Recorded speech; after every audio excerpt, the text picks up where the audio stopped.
આવનાર દિવસોમાં અમે ગઠબંધનમાં રહીને લડીશું અને ભરૂચ લોકસભા હોય કે બીજી ગુજરાતની બીજી લોકસભા હોય, ગઠબંધન જે પણ નક્કી કરશે એ અમને માન્ય રહેશે ને. મુમતાઝબેન પટેલ સ્વર્ગીય અહેમદભાઈ પટેલના પુત્રી છે અને ઘણું સામાજિક કાર્ય પણ કરે છે. એ લોકોની વચ્ચે પણ કાયમ રહેતા હોય છે. સ્વાભાવિક લોકસભા 2024ની ચૂંટણી પહેલા શું ભરૂચ લોકસભા બેઠક પર પાસા પલટાઈ ગયા છે? શું ભરૂચ લોકસભા બેઠકનું રાજકીય ગણિત બદલાઈ ગયું છે?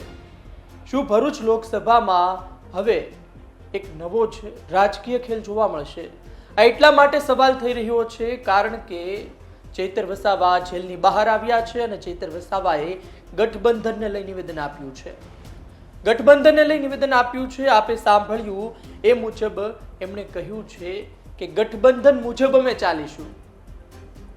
છેલ્લા ઘણા સમયથી ચર્ચા ચાલી રહી છે કે ભરૂચ લોકસભા બેઠક આ એક એવી લોકસભા બેઠક છે કે જ્યાં ભારતીય જનતા પાર્ટીને જીતવામાં પરસેવો આવી શકે છે. આ એવી લોકસભા બેઠક છે કે જ્યાં આમ આદમી પાર્ટીના ચૈતર વસાવા જીતી શકે છે. આ એવી લોકસભા બેઠક છે કે જ્યાં આમ આદમી પાર્ટી અને કોંગ્રેસ ગઠબંધન કરે તો ભારતીય જનતા પાર્ટીને માથાનો દુખાવો થઈ શકે છે. આ વાત હતી. આ તમામ વાતો વચ્ચે હવે ભરૂચ લોકસભા બેઠક પર જે ઉમેદવાર છે આમ આદમી પાર્ટીના ચૈતર વસાવા તે જેલની બહાર આવ્યા છે. જેલની બહાર આવતા તેમણે આ નિવેદન આપ્યું છે અને આ નિવેદન આપતા જ ફરી એક વખત ચર્ચા શરૂ થઈ છે કે ભરૂચ લોકસભા બેઠક પર ગઠબંધન થશે. જ્યારે પત્રકાર મિત્રોએ તેમને સવાલ કર્યો મુમતાઝ પટેલને લઈને, ત્યારે પણ તેમણે મુમતાઝ પટેલના વખાણ કર્યા હતા. આ એ જ મુમતાઝ પટેલ છે કે જે અહેમદ પટેલ કોંગ્રેસના પૂર્વ દિગ્ગજ નેતા તેમના પુત્રી છે અને તેઓ કોંગ્રેસમાંથી લોકસભા લડવાની તૈયારી કરી રહ્યા છે. તેમના ભાઈ ફૈઝલ પટેલ પોતે બેનર છપાવી ચૂક્યા છે, હું પણ લડીશ ના. એટલે આ તમામ વચ્ચે અને તેમના ભાઈના ફોટા પણ વાયરલ થયા હતા CR પાટીલ સાથેના. આ તમામ વાત વચ્ચે મુમતાઝ પટેલના ચૈતર વસાવાએ વખાણ કર્યા હતા. મુમતાઝ પટેલના વખાણ કર્યા હતા અને લોકસભા ચૂંટણીને લઈ, ગઠબંધનને લઈ વાત કરી હતી. પરંતુ આ તમામ વાત વચ્ચે ચૈતર વસાવા બહાર આવ્યા ત્યારબાદ તેમના તેવર હજુ પણ તેવા જ છે. જ્યારે તેમને સવાલ કરવામાં આવ્યો પોલીસની કામગીરીને લઈ, તેમના જેલવાસને લઈ, ત્યારે તેમણે કહ્યું હતું કે મારા પર આરોપ લગાવવામાં આવે છે કે ચૈતર વસાવા તામસી મગજનો વ્યક્તિ છે, તે મારે છે લોકોને, પરંતુ તેવું નથી. તેના જવાબમાં ચૈતર વસાવાએ શું કહ્યું આપ સાંભળો. જે એક ઉપજાવી કાઢેલી વાર્તા છે.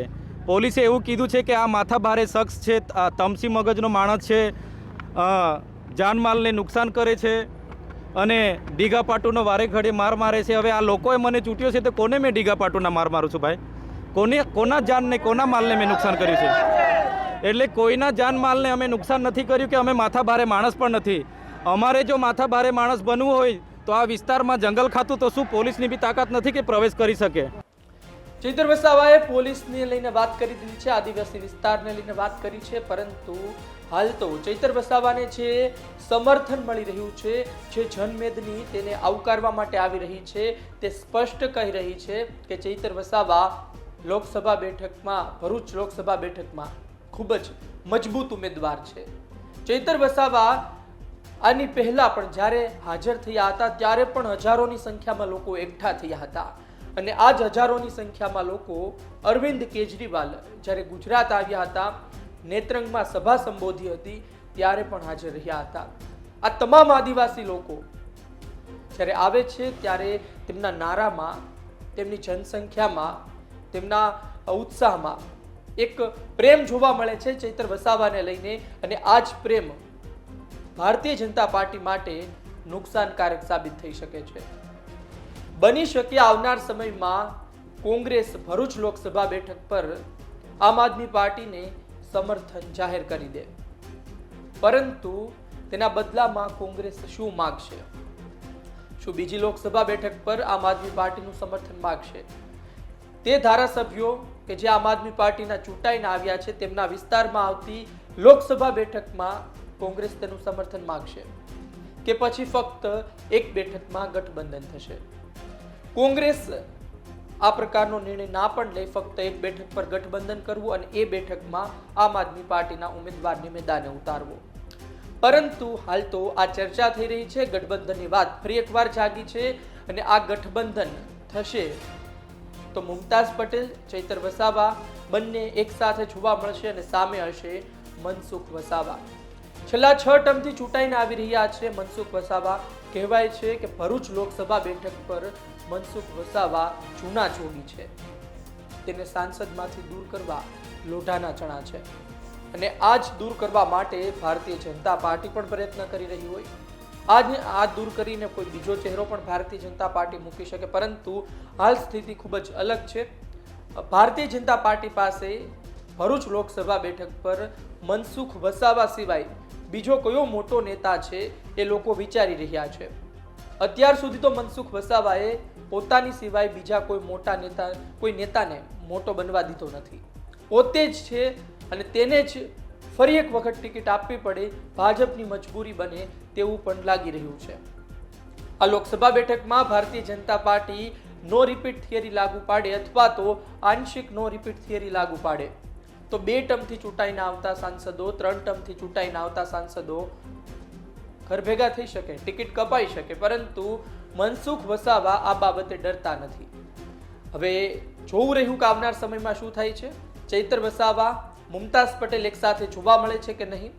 ચૈતર વસાવા અને મુમતાઝ પટેલ એક સાથે જોવા મળે છે તો ફૈઝલ પટેલ શું રંગ બતાવે છે. ચૈતર વસાવા, મુમતાઝ પટેલ બંને એક સાથે મળીને લડે છે તો સામે ભારતીય જનતા પાર્ટીનો ઉમેદવાર કોણ હશે? શું એ મનસુખ વસાવા હશે? અને જો એ મનસુખ વસાવા હશે તો છેલ્લા 6 ટર્મથી જેને આદિવાસી લોકો મત આપીને લોકસભામાં મોકલે છે એ જ આદિવાસી લોકો આ વર્ષે પણ આ લોકસભા ચૂંટણીમાં પણ પુનરાવર્તન કરશે. આ સવાલો છે, આવનાર સમયમાં તેના જવાબો મળશે, પરંતુ જેમ જેમ લોકસભા ચૂંટણી નજીક આવી રહી છે તેમ તેમ ચિત્ર સ્પષ્ટ થઈ રહ્યું છે.